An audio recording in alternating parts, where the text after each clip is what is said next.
नमस्ते और स्वागत है आज के इस खास विश्लेषण में।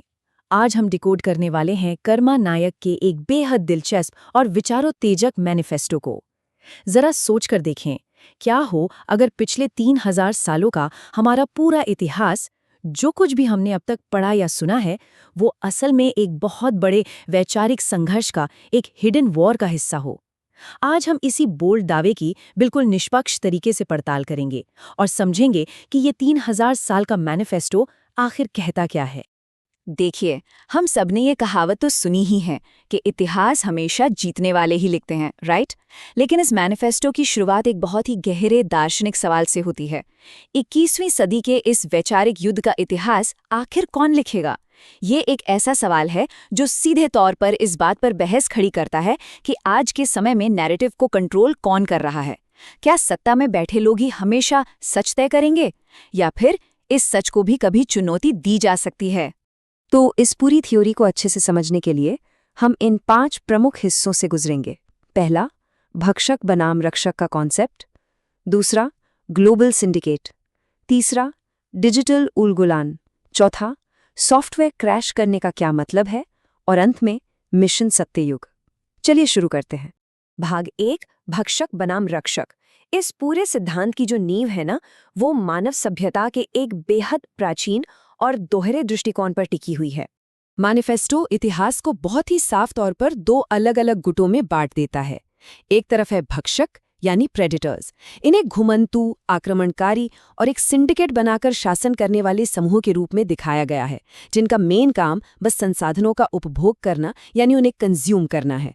और दूसरी तरफ है रक्षक या प्रोटेक्टर, जो एक जगह बसने वाले, शांतिपूर्ण और कृषि पर आधारित मूल निवासी हैं। इनका मूल स्वभाव है सृजन करना, कुछ नया बनाना। ये जो वैचारिक बंटवारा है ना, यही आगे के हमारे पूरे विश्लेषण का बेस बनेगा। उदाहरण के तौर पर देखें तो टेक्स्ट के अनुसार सिंधु घाटी और माया सभ्यता जैसी प्राचीन कृषि आधारित सभ्यताएं इन्हीं अहिंसक रक्षकों का प्रतिनिधित्व करती हैं। इस स्रोत का दावा है कि ये सभ्यताएं अपने आप में बेहद संपन्न और शांतिप्रिय थीं। लेकिन हुआ क्या? बाद में इन्हें बाहर से आए भक्षक आक्रमणकारियों ने व्यवस्थित रूप से गुलाम बना लिया। और सबसे बड़ी विडंबना देखिए, इन शांतिपूर्ण सभ्यताओं के इतिहास को ही पूरी तरह से दबा दिया गया। आगे बढ़ते हैं भाग 2 की तरफ, द ग्लोबल सिंडिकेट। अब देखते हैं कि प्राचीन काल के इस विभाजन का आज की आधुनिक दुनिया और ग्लोबल पॉलिटिक्स से आखिर क्या कनेक्शन है। अब इस स्लाइड पर जरा ध्यान दीजिए। ये मैनिफेस्टो इन प्राचीन भूमिकाओं को सीधे आज की आधुनिक राजनीतिक संस्थाओं के साथ जोड़ देता है।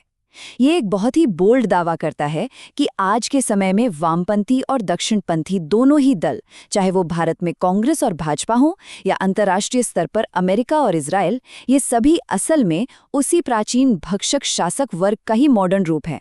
स्रोत के अनुसार इनके बीच की अलग अलग विचारधाराएं सिर्फ एक दिखावा हैं, असल में ये सब एक ही हैं। इस पूरी व्यवस्था को लेखक ने नाम दिया है ग्लोबल इंद्रदेव सिंडिकेट। उनका तर्क है कि इस एकमुश्त वैश्विक सिंडिकेट ने पिछले पूरे 3000 सालों से सत्ता पर अपना वैचारिक एकाधिकार यानी मोनोपोली बनाए रखी है।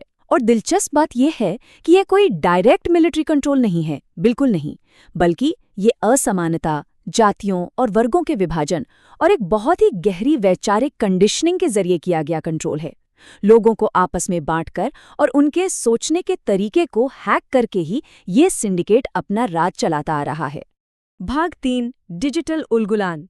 सदियों पुरानी इस समस्या को डिफाइन करने के बाद ये टेक्स्ट इस सिंडिकेट से लड़ने के लिए एक बिल्कुल ही नए और आधुनिक तरीके को पेश करता है। यहाँ ये जो उलगुलान शब्द है, ये बहुत ही क्रूशल है। ऐतिहासिक तौर पे इसका मतलब होता है एक बड़ी जनक्रांति या विद्रोह, लेकिन मैनिफेस्टो एकदम साफ कर देता है कि ये डिजिटल उलगुलान कोई हथियारों या खून खराबे की लड़ाई नहीं है। इसके बजाय ये इंटरनेट, डिजिटल एक्टिविज्म और ऑल्टरनेटिव हिस्ट्री को बड़े पैमाने पर शेयर करने से प्रेरित एक बहुत बड़ा वैचारिक शिफ्ट है। इस आधुनिक क्रांति का बस एक ही लक्ष्य है, दमनकारी सिंडिकेट के फैलाए गए नैरेटिव को खत्म करके सच को स्थापित करना। सच कहूं तो ये पूरी तरह से विचारों और चेतना की एक डिजिटल वॉर है। अब आते हैं भाग 4 पर, सॉफ्टवेयर को क्रैश करना। अब सबसे बड़ा सवाल जो दिमाग में आता है वो ये है कि इस डिजिटल क्रांति को शुरू करने वाला वो पहला स्पार्क, वो ट्रिगर क्या होगा। तो यहीं पर मैनिफेस्टो अपने सबसे खास और बड़े दावे की ओर मुड़ता है। ये दावा केंद्रित है लेखक की आने वाली 18वीं किताब कल्कि 2026 पर। इस किताब को महज पन्नों का पुलिंदा नहीं, बल्कि इस ग्लोबल सिंडिकेट की वैचारिक पकड़ को हमेशा के लिए तोड़ने वाले एक अचूक हथियार के रूप में पेश किया गया है। स्रोत के अनुसार ये एकदम तय है कि इस ज्ञान के सामने आते ही पुरानी व्यवस्था ताश के पत्तों की तरह ढह जाएगी।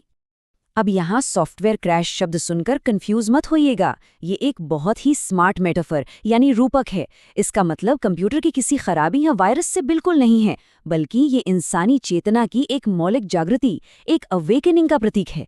लेखक का मानना है कि जब रक्षक वर्ग को उनके असली इतिहास का पता चलेगा तो उनके दिमाग में फीड किया गया सदियों पुराना वैचारिक सॉफ्टवेयर तुरंत क्रैश हो जाएगा और उसकी जगह लेगा एक नया, सत्य पर आधारित ऐतिहासिक नैरेटिव, जैसे किसी सिस्टम को पूरी तरह से रीसेट कर दिया गया हो। भाग 5, मिशन सत्ययुग। इस पूरी फिलॉसफी और हिस्ट्री को समझने के बाद मैनिफेस्टो हवाई बातें नहीं करता, बल्कि एक बहुत ही स्पष्ट और ग्राउंड लेवल का एक्शन प्लान सामने रखता है। इस ग्राउंड लेवल प्लान का सबसे दिलचस्प हिस्सा छुपा है इसकी प्राइसिंग स्ट्रैटेजी में। मात्र 10 रुपये, जी हाँ, सिर्फ 10 रुपये। महंगी कॉर्पोरेट पब्लिशिंग और बड़े बड़े मेनस्ट्रीम प्लेटफॉर्म्स को बाईपास करने के लिए लेखक ने जानबूझकर इन क्रांतिकारी ई बुक्स की कीमत इतनी कम रखी है।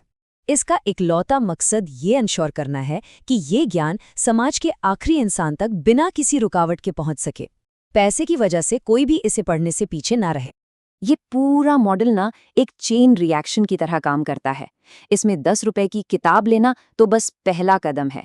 असली गेम तब शुरू होता है जब पाठक इस ज्ञान को आगे बढ़ाते हैं और सत्य के वाहक यानी कैरियर ऑफ ट्रूथ बन जाते हैं। लेखक एक ऐसे डिसेंट्रलाइज्ड नेटवर्क का सपना देखते हैं जहां आम लोग सिर्फ कंज्यूमर बनकर ना रहें, बल्कि एक्टिव पार्टिसिपेंट बने, और इसी से एक नई न्यायपूर्ण व्यवस्था की नींव पड़ेगी, जिसे उन्होंने नाम दिया है सत्ययुग।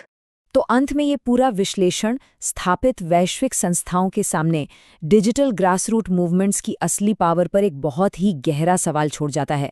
क्या सच में मात्र 10 रुपए की डिजिटल किताबें, विचारों का वायरल होना और आम लोगों का एक डिसेंट्रलाइज्ड नेटवर्क 3000 साल पुराने इतने विशाल ऐतिहासिक नैरेटिव को पलट सकता है? ये एक ऐसा विचार है जो हमें इतिहास, विचारधारा और आज की टेक्नोलॉजी के इस अनोखे टकराव को एक बिल्कुल ही नए नज़रिए से देखने पर मजबूर कर देता है। इस पर आप भी ज़रूर विचार कीजिएगा।